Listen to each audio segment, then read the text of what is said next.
Puji Tuhan, Salam. Kita kembali dalam Renungan Betani Kebumen. Hari ini kita akan berbicara tentang berstandar kesucian Allah.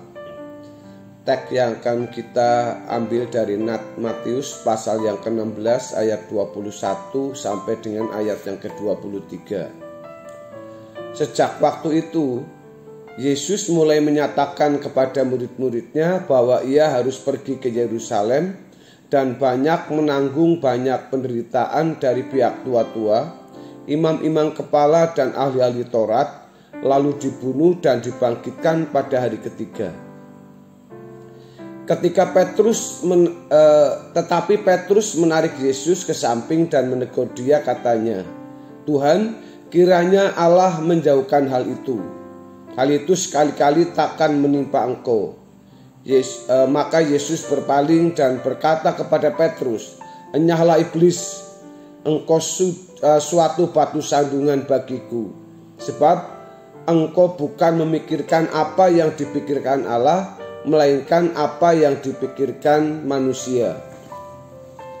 Saudaraku yang dikasihi oleh Tuhan Yesus, sebagai pengikut Kristus, kita harus sangat berhati-hati terhadap setiap pikiran yang ada di dalam diri kita. Kalau suatu pemikiran bukan seperti yang dipikirkan oleh Allah, berarti pemikiran tersebut dari si jahat. Demikian yang dinyatakan dalam Matius 16 ayat 21 sampai 23. Orang percaya harus memikirkan apa yang dipikirkan oleh Allah. Untuk ini, setiap orang percaya harus sungguh-sungguh memiliki perjumpaan dengan Allah, berjalan dengan Allah, dan dalam persekutuan yang benar dengan Allah. Sesuai dengan firman-Nya, Allah pasti menyertai orang percaya dan Allah terus mau berbicara dengan orang percaya. Dengan kehidupan seperti ini, seseorang barulah dapat mengerti apa yang dipikirkan oleh Allah.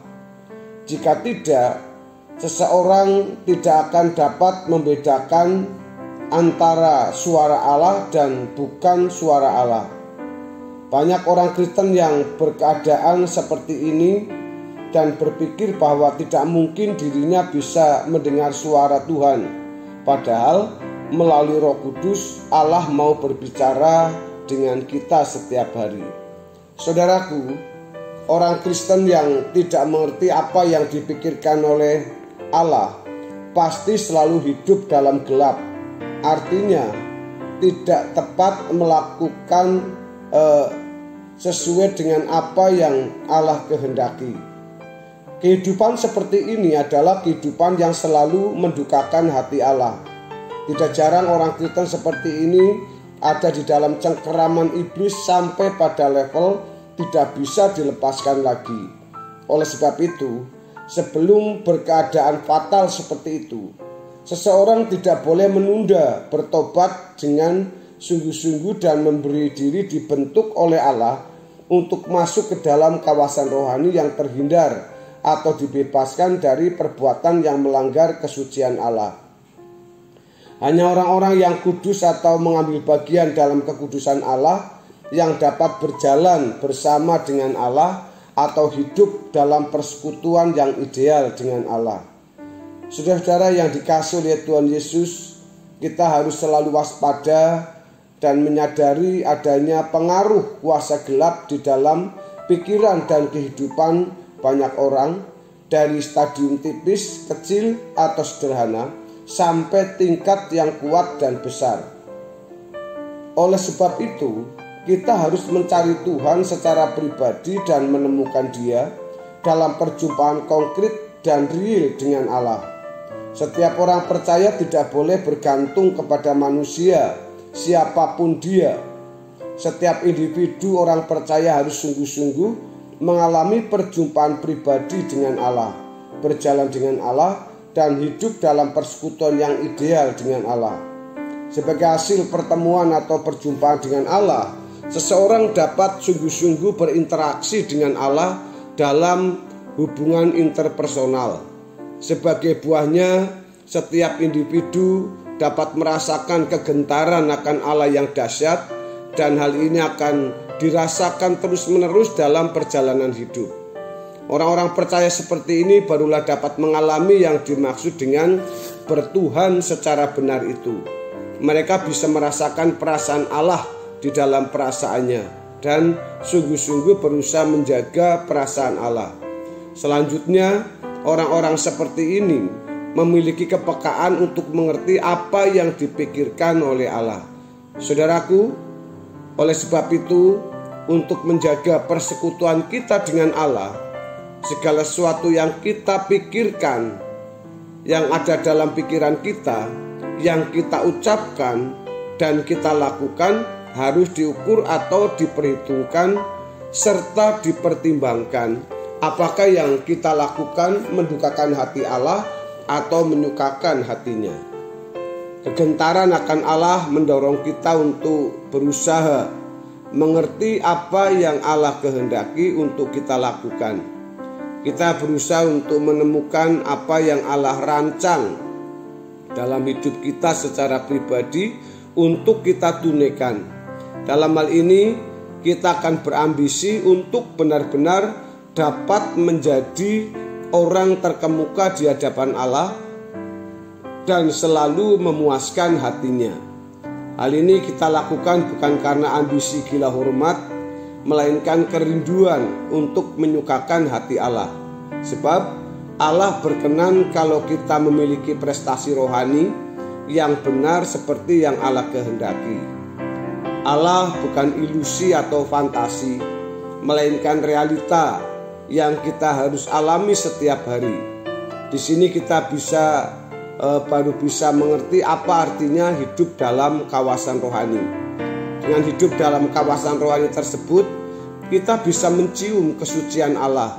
Dengan bisa mencium kesucian Allah, kita berusaha untuk menyinkronkan pikiran dan perasaan kita dengan pikiran dan perasaan Allah.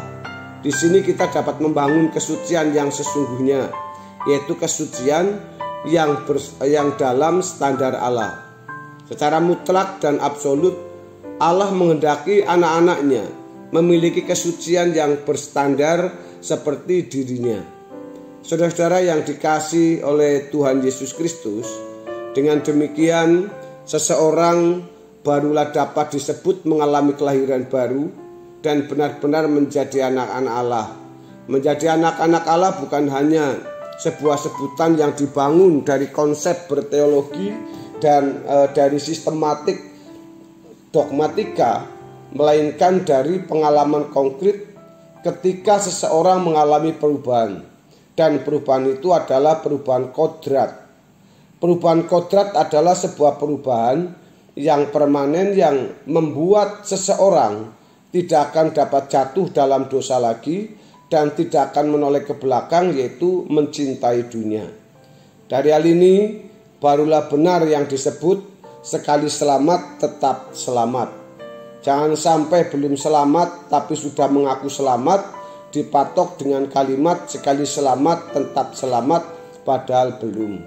Olehnya Bapak Ibu Saudara yang dikasihi oleh Tuhan Yesus, ketika kita mau memahami ini saudara, betapa nilainya keselamatan kita yang berstandar pada kesucian Allah itu sangat agung dan mulia.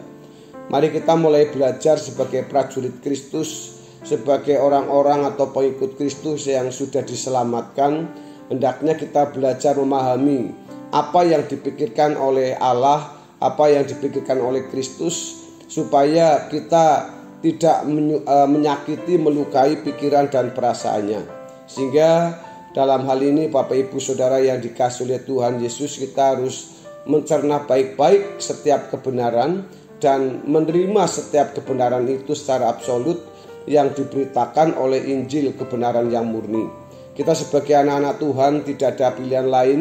Kalau kita berbicara tentang sekali selamat tetap selamat, maka kita akan dilihat dari sikap hidupnya, kodrat yang berubah atau kodrat yang sudah mengalami sebuah perubahan secara permanen yang membuat diri kita tidak akan dapat jatuh lagi dalam dosa dan tidak akan menoleh ke belakang, yaitu dengan percintaan dunia.